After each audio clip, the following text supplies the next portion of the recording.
Incorrect. I'm sorry. That's not Mercury. The host's voice boomed from the small, brightly lit stage at the night market, followed by a collective awe of disappointment from the crowd. On stage, a little girl named Sophia, in her pretty princess dress, bit her lip, confusion written all over her face. She had answered incorrectly twice in a row in the final round of the weekly trivia contest. "This is the final question, Sophia," the host said dramatically. "Get this right, and you'll be our champion.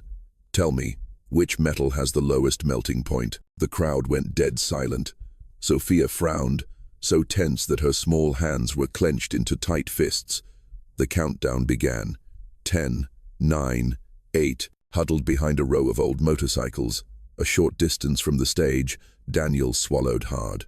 The gnawing hunger in his stomach seemed to momentarily vanish, replaced by an uncontrollable urge. He knew the answer. He'd read it on a crumpled scrap of a science newspaper someone had thrown away. It was such a fascinating fact that he could never forget it. 5, 4, 3. Sophia shook her head helplessly, her eyes welling up with tears. She was about to lose. Unable to bear it any longer, Daniel blurted out from the shadows, his whisper just loud enough to be carried by a faint gust of wind. "Mercury. It's Mercury." Amidst the noisy countdown, Sophia's ears seemed to catch the sound. She froze, her eyes widening as she stared blankly toward the darkness where Daniel was hiding. 2, 1. Time's up. What is your final answer, Sophia? The entire market seemed to hold its breath, waiting.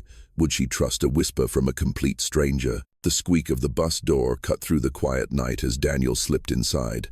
His breathing was still ragged, the adrenaline from his flight from the market still coursing through him. He was about to slump onto the familiar torn cushion of a seat when a tiny, faint meow echoed from a dark corner. Daniel froze, startled. He squinted, trying to peer through the gloom. A pair of bright green eyes glowed back, and then a scrawny, skeletal kitten, its fur matted with grime, timidly stepped out. "How did you get in here?" Daniel whispered, his voice holding no threat. The kitten meowed again, seeming to tremble from the cold. Daniel sighed, the tension leaving his body. He crouched down, holding out his grimy hand. "Guess you're like me," he murmured. "Don't have a home." As if it understood, the kitten slowly approached, rubbing its tiny head against his fingers. Just then, a distant rumble of thunder echoed, and then, drip, drop, rain. The first few drops tapped gently on the metal roof, but soon they grew heavier. Then, a depressingly familiar sound began. A single, cold drop of water landed directly on Daniel's shoulder. He winced, glancing up at one of the several holes in the ceiling. "See that?" he said to the kitten, as if explaining. "That's my roof. Nice, huh?" Drip, drip. A few more leaks started. Daniel quickly stood up, pulling the kitten along with him. He placed an empty can directly under the steadier stream of water. "Get back. This spot's dangerous." He nudged the kitten toward the driest corner of the bus, then pulled his own tattered tarp closer. He sat down, hugging the kitten to his chest for their shared warmth. The wind began to howl through the broken window panes, carrying a biting chill. Daniel pulled his worn-out jacket tighter, feeling the small creature's tremors in his hands. "Don't be scared," he whispered, as much to the kitten as to himself. "At least tonight, I've got you for company." Outside, the rain gradually subsided and then stopped completely, giving way to the first sounds of a new day. The faint morning light filtered through the dirty glass windows, illuminating Daniel's smudged face. He stirred, feeling the cold that had seeped deep into his bones, and something soft and warm curled up in his lap. The little kitten had fallen fast asleep. The hunger began to gnaw at him, sharper even than the cold. It was time to start the day. Daniel gently set the kitten down in the driest corner, whispering, "You stay put, okay? I'm going to find something for both of us." He grabbed the old, tattered sack, his only tool for survival, and slipped out of the bus.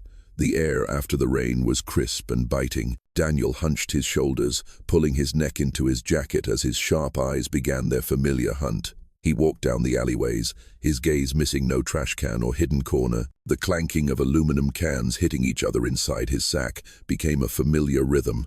To Daniel, it was the sound of hope, the sound of a meal. After nearly 2 hours, the sack was heavy on his shoulder. He trudged to the scrapyard at the end of the alley. The owner, a woman with a severe face, wordlessly emptied the pile of cans onto an old scale. "This is it," she said bluntly, shoving a few worn coins across the rusted metal counter. Daniel gathered the coins, feeling their meager weight in his palm. It wasn't much, but it was enough for today. He didn't let himself think about tomorrow. The rich, sweet scent of a roasted sweet potato from a street cart pulled him in. That warm, sugary aroma was always an irresistible temptation. "One, please," he said, holding out a few coins. The vendor handed him the steaming hot sweet potato wrapped in a piece of old newspaper. Daniel cradled it in his hands, found a curb to sit on, and settled down. The warmth of the potato spread through his palms, suddenly pulling a different, warmer memory with it, a memory he always tried to keep buried deep inside. Daniel, only 7 years old then, sat in their tiny rented room, huddled by the window and staring out. He was waiting for his mom. The door swung open and she stepped in, soaked to the bone but with a bright smile on her face. "I'm home." In her hands was a piping hot roasted sweet potato, carefully wrapped in a banana leaf. "Here, eat this while it's warm, son. I know it's your favorite," she said, stroking his hair. Her hands were rough from work, but they felt incredibly warm. Daniel took the sweet potato, joyfully inhaling its fragrance. To him, his mother's sweet potato was the most delicious thing in the world. He had no idea it was the last rainy day he would ever have with her. The next afternoon, he sat by the window again, waiting, but his mother never came home. Instead, a police officer with a solemn face came to the door. He spoke of a traffic accident, of a truck that had lost control on the road his mother took home from her manual labor job. Daniel's world shattered in an instant. His only anchor, his only warmth, was suddenly extinguished. The days that followed were a blur. He was placed in a shelter, but the grief of losing his mother and the strangeness of the place were suffocating. One night, he ran away, beginning a life on the streets, facing everything on his own. A single hot tear fell onto the skin of the sweet potato. Daniel quickly wiped it away. He couldn't let himself cry. His mother had always told him to be strong. He broke the potato in half, carefully eating one part and wrapping the other back up. This was for the kitten. Since his mother died, he had never thought he would have to care for anyone but himself. But maybe having a companion in this cold, lonely world wasn't such a bad thing after all. Daniel stood up, looking toward the old bus. At least tonight, he and his new friend would have a warm meal. After the simple meal, half a sweet potato shared with his new feline friend, Daniel sat in the cold bus. He looked up at the holes in the ceiling where last night's rain had poured through, and an iron resolve formed in his mind. He refused to accept this makeshift life. Grabbing a piece of charcoal, he sketched on a scrap of cardboard the image of a sturdy house with a tiled roof and warm windows. "I'm going to be a civil engineer," he whispered to the kitten, "so that no one ever has to live in a place like this again." That dream became his sole motivation. To make it a reality, he knew he needed knowledge. And so, every evening, as the city lights came on, he would sneak over to the community library. He didn't go inside. Instead, he would wait patiently in a hidden corner until closing time. His real treasure was in the recycling bin placed just outside the door. Once everyone had left, Daniel would carefully rummage through the bins for old newspapers, torn out pages from a science magazine, or notebooks that students no longer used. Under the faint yellow glow of a single street lamp, the sidewalk became his private classroom. He devoured everything, sounding out each word, trying to soak up every piece of knowledge, no matter how small. While the rest of the city slept, the little orphan diligently built the foundation of knowledge for a future he so desperately craved. The knowledge from those old pages was priceless, but it was fragmented and unsystematic. Daniel yearned to hear a teacher's voice, to see a proper, sequential lesson. That longing led him to a bolder decision, to become a special student at Grace Primary School. Every day, after he finished collecting scraps, he would find a hole in the school's old fence and slip inside stealthily. His target was the athletic field with its high, deserted bleachers. From the top row, he could discreetly observe the outdoor classes the school often held in the afternoons. He couldn't hear every word, but he could see what the teachers wrote on the portable whiteboard and could guess the subject of the lesson from the pictures and gestures. With scraps of paper he'd found and a worn-down pencil, he painstakingly took notes. He learned about the longest rivers in the world, about historical battles, and was especially captivated by the basic formulas of math and physics. Watching the children in their clean uniforms cheerfully raising their hands to answer questions, a fleeting pang of sadness would pass through him, but it was quickly replaced by intense focus. He was an invisible student, sitting in a classroom of his own, tirelessly absorbing knowledge in a way no one could have imagined. This double life continued: a secret student by day and a scrap collector by night. One evening, a tormenting hunger forced him to risk venturing into the bustling night market, hoping to find some leftover food. Amidst the lively chaos of lights and inviting smells, his attention was drawn to a crowd gathered around a small stage. Curious, he squeezed his way closer and realized it was a trivia contest for children. And there on stage, under the bright lights, he saw a little girl in a pretty dress, looking utterly stumped. It was Sophia. She was in the final round but was stuck on a difficult question, flustered and on the verge of losing. Unable to bear it any longer, Daniel blurted out from the shadows, his whisper just loud enough to be carried by a faint gust of wind. "Mercury. It's Mercury." Amidst the noisy countdown, Sophia's ears seemed to catch the sound. She froze, her eyes widening as she stared blankly toward the darkness where Daniel was hiding. 2, 1, time's up. "What is your final answer, Sophia?" The entire market seemed to hold its breath. Sophia took a deep breath, mustering all her courage for an answer she had just heard from a complete stranger.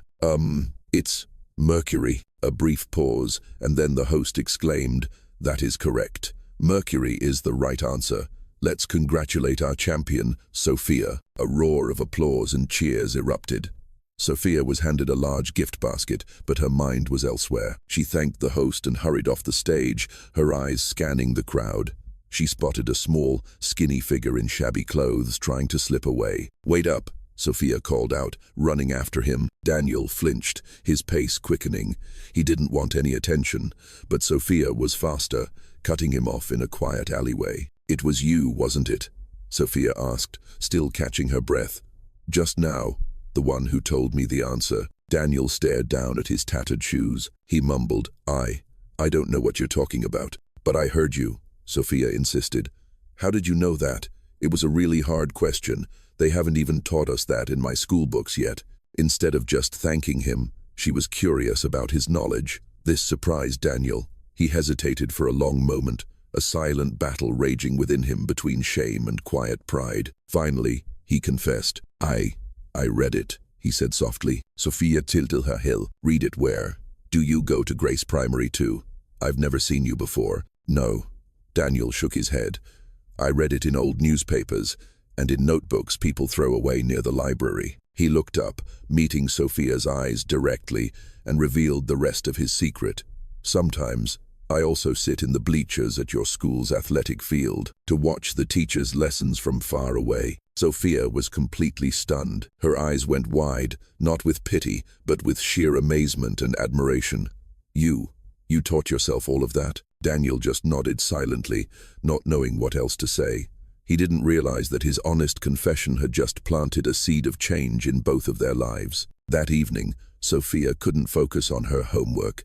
The image of Daniel, with his bright but sorrowful eyes and his confession of how he secretly learned, kept replaying in her mind. After a moment of hesitation, she put down her pen and went to the living room where her mother, Catherine, was reading in a comfortable armchair. "Mum," Sophia called softly. Catherine looked up, taking off her reading glasses with a gentle smile. "What is it, sweetie? Are you stuck on a problem?" "No," Sophia shook her head. "I want to tell you something." She sat down on the rug beside her mother's chair and, in a voice that was both excited and a little solemn, she recounted the entire story. From the trivia contest at the night market and the whisper from a stranger, to the chance encounter that afternoon and the secret of the boy named Daniel, a homeless boy who collected scraps to survive, but taught himself by reading old newspapers and watching classes from the bleachers. Catherine listened to every word, the smile on her lips slowly fading, replaced by a deep, thoughtful expression. She wasn't surprised by the boy's intelligence, but by the extraordinary willpower hidden behind his pitiful circumstances. "Can we help him, Mom?"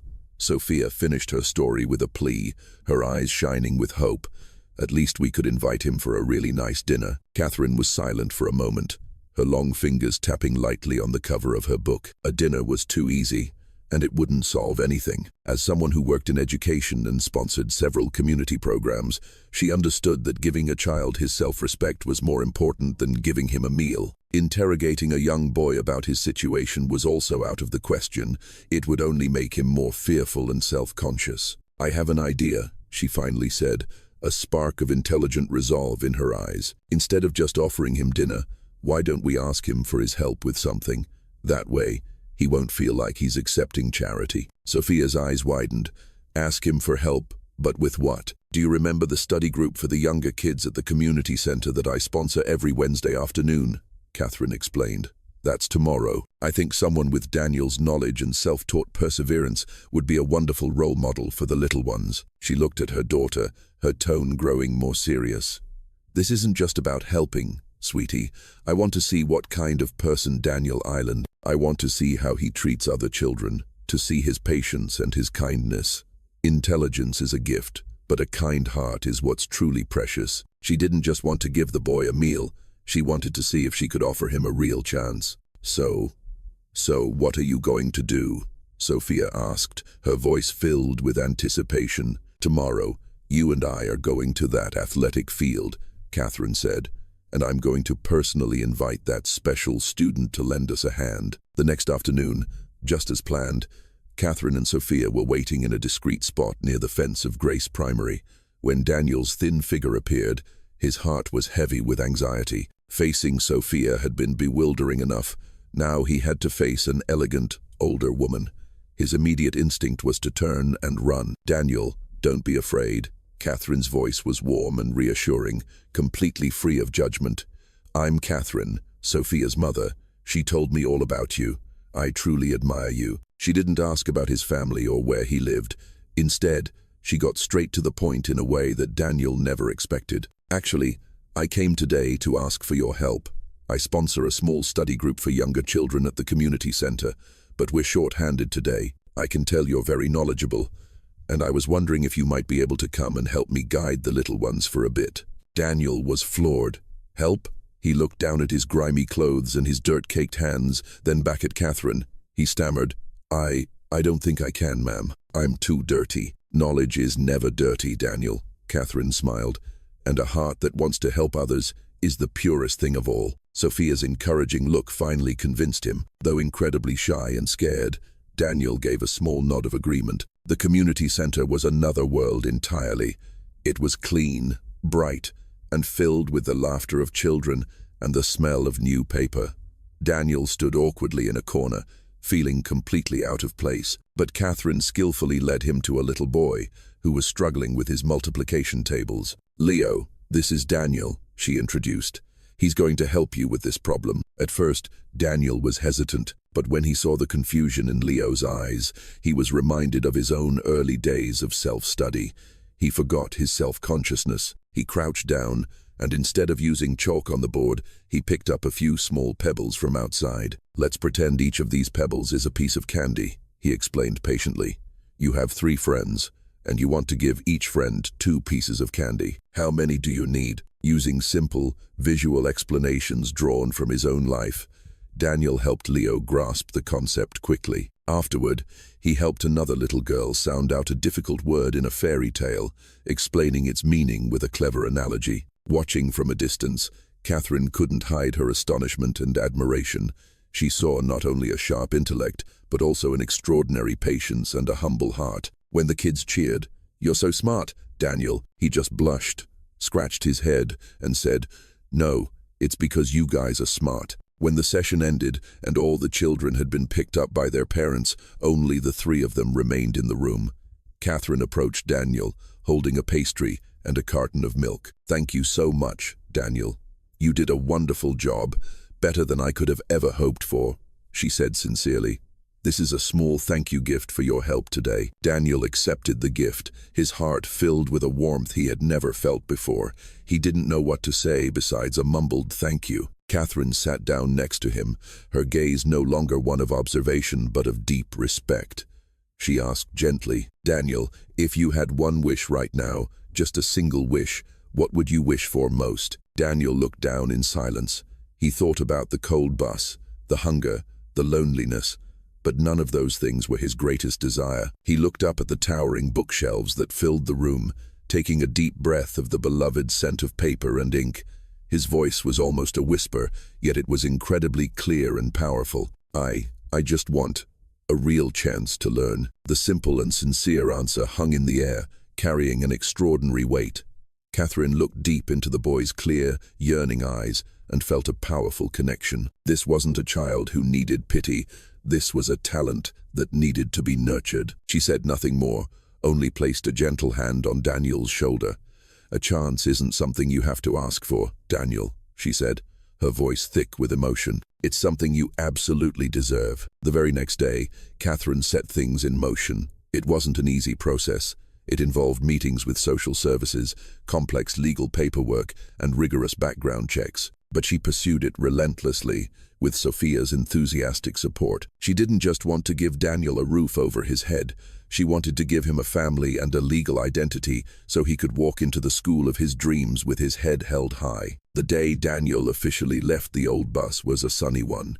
He turned back to look at the dilapidated house that had sheltered him through so many seasons. Then, he bent down and gently scooped up the scrawny little kitten. He couldn't leave behind the only friend who had seen him through the coldest nights. Daniel's new life began with the simplest things. He was given new clothes that were clean and fit properly, no longer having to huddle in a tattered jacket. He had his own room, with a warm bed and, most importantly, a proper desk by the window. For the first time in his life, Daniel slept soundly through the night without worrying about a leaking roof or the biting cold. And then, the most important day of all arrived. Dressed in the uniform of Grace Primary School, Daniel looked at his reflection in the mirror, barely recognizing the boy staring back. He was no longer the special student who had to watch secretly from the bleachers. Today, he was a real student. Catherine and Sophia held his hands and walked him all the way to the school gates, a scene that felt like a dream he never would have dared to imagine. Daniel fit in remarkably quickly. His solid foundation of self-taught knowledge made him one of the top students in his class. But what truly endeared him to everyone wasn't just his intelligence, but his humility and his willingness to help his classmates. He continued his habit of going to the community center every Wednesday afternoon, but now he went as a big brother, a shining example of resilience for the younger kids. He taught them math with pebbles, told them about the stars using facts he'd gleaned from old magazine scraps, and passed on to them the same burning passion for learning that had once sustained him. One afternoon, as he sat in his classroom listening to the teacher talk about the great architectural wonders of the world, a smile unconsciously spread across Daniel's face. Sunlight streamed through the window, illuminating him. In his eyes, one could see not only the happiness of a child who had reclaimed his childhood, but also a horizon of hope and an unshakable determination. The dream of becoming a civil engineer was still there, burning brighter and more fiercely than ever. He knew the road ahead was long, but now he was no longer alone. He had a family, a school, and most importantly, the chance to build his own future with his own two hands.